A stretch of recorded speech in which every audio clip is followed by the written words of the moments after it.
Hey everyone, and welcome back to The Explainer. Today, we are unpacking what honestly might be one of the greatest psychological heists of our modern era. We're going to explore the fascinating and sometimes completely invisible forces behind the modern dopamine economy. Look, if you've ever felt like your phone is actively conspiring to empty your wallet, well, you're not entirely wrong. So, let's just start with a little honesty here. Have you ever found yourself staring at a screen at 2 a.m., just tossing items into a digital cart? Maybe you don't even need them, but you're doing it just to feel something. Just for that little rush of excitement? Don't worry. I see you, and your struggle is absolutely valid. You are definitely not alone in feeling that late-night impulse shopping guilt. But to understand why we do this, we really need to look at the science behind the screen. Okay, let's dive into this. Section 1, Welcome to the Dopamine Economy.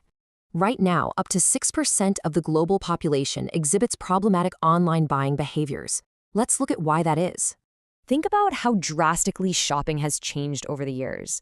In traditional brick-and-mortar stores, you have these built-in boundaries, or what we like to call friction. You literally have to drive there. You have to hand over physical cash, and frankly, there's the social judgment of a cashier watching you buy your fifth pair of the exact same sneakers.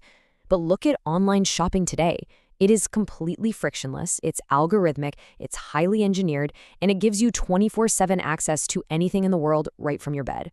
And this is a really crucial takeaway. Your perceived lack of willpower, it's not just a personal failure. You are up against a trillion-dollar marketing machine. E-commerce platforms use a practice called neuro-marketing. They are literally deploying consumer neuroscience specifically to provoke an emotional urge for you to spend. Your brain has essentially been hacked by teams of data scientists who know exactly how to trigger your reward centers. Section 2, the science of anticipation.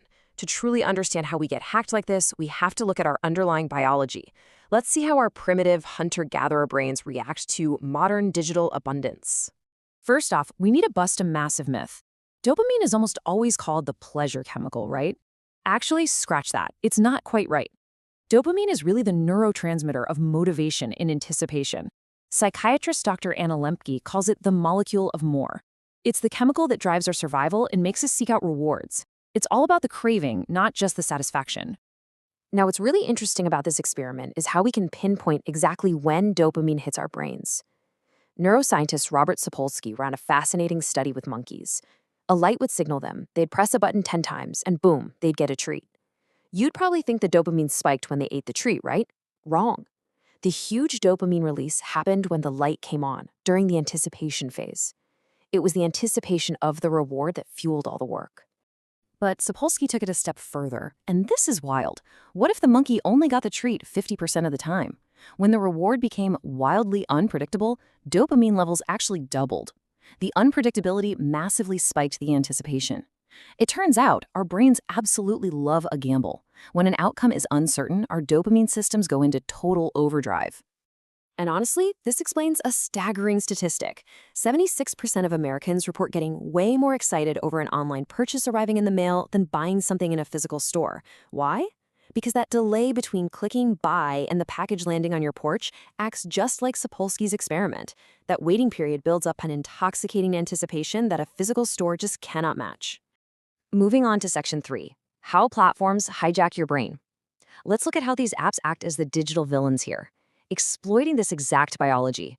Dr. Lemke outlines 4 main ingredients necessary for addiction to take hold: access, quantity, potency, and novelty. Social media algorithms and shopping apps provide all 4 of these in unlimited supply. When we're constantly bombarded by this high-potency novelty, our brains get completely overwhelmed and actually downregulate our dopamine receptors. This drops us into what's called a dopamine deficit state. That's where we feel anxious and unfulfilled, craving even more stimulation just to feel normal again. And platforms exploit this deficit using what UX designers call dark patterns. You've definitely seen them. The flashing text screaming, "Only 2 left in stock," or 40 people have this in their cart right now. Look, these aren't helpful hints. They are artificial scarcity tactics. They hijack your brain's evolutionary threat detection system, creating a massive spike of anxiety that your brain genuinely believes can only be relieved by urgently completing the purchase. This actually creates a fascinating yet really difficult paradox regarding economic precarity. Research shows that people under severe financial stress are actually more susceptible to compulsive buying. It sounds completely backward, I know, but logically, if you're struggling, a $30 impulse buy serves as an affordable momentary escape from a really stressful reality. It offers an illusion of control and a temporary burst of joy in a life that might be marked by constraint. Let's move to and see how this builds into Section 4, Overcoming Present Bias. It's time to transition from the marketing tactics used against us to the actual cognitive tools we can use to fight back. The central hurdle we have to clear is something called present bias. This is just the human tendency to overvalue immediate rewards while heavily discounting delayed future rewards. Our primitive brains are simply ill-equipped for Amazon Prime. We are literally wired to take the immediate dopamine hit of a purchase today rather than valuing the long-term abstract security of having savings next year. But here's the good news. We can overcome this.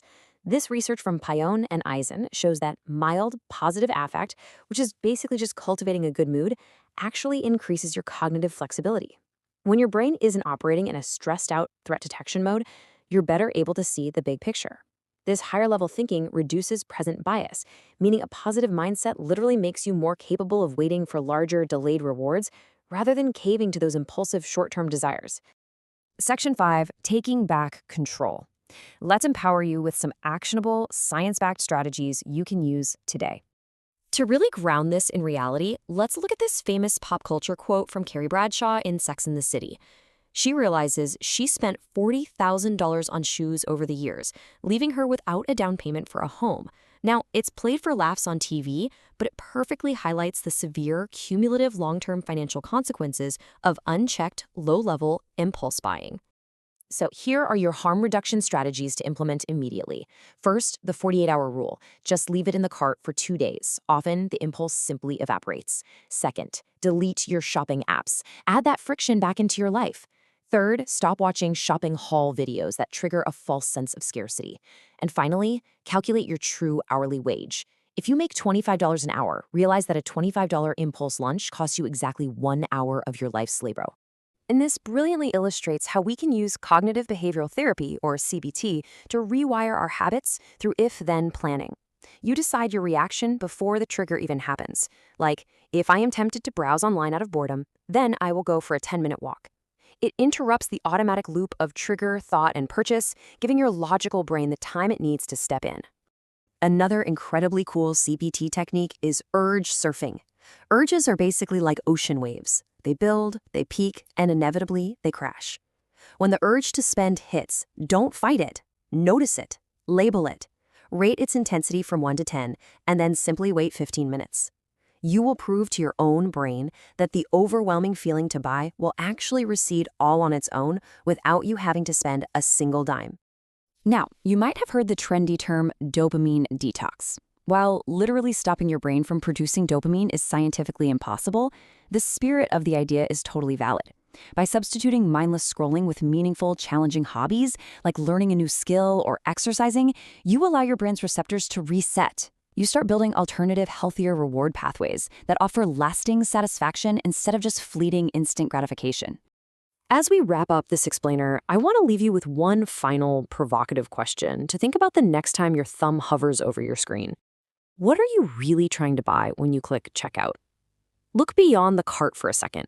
Are you really buying a pair of jeans, or are you actually seeking connection, comfort, or maybe an escape from a really hard day? Because once you figure out what you are truly looking for, you can start finding it for free.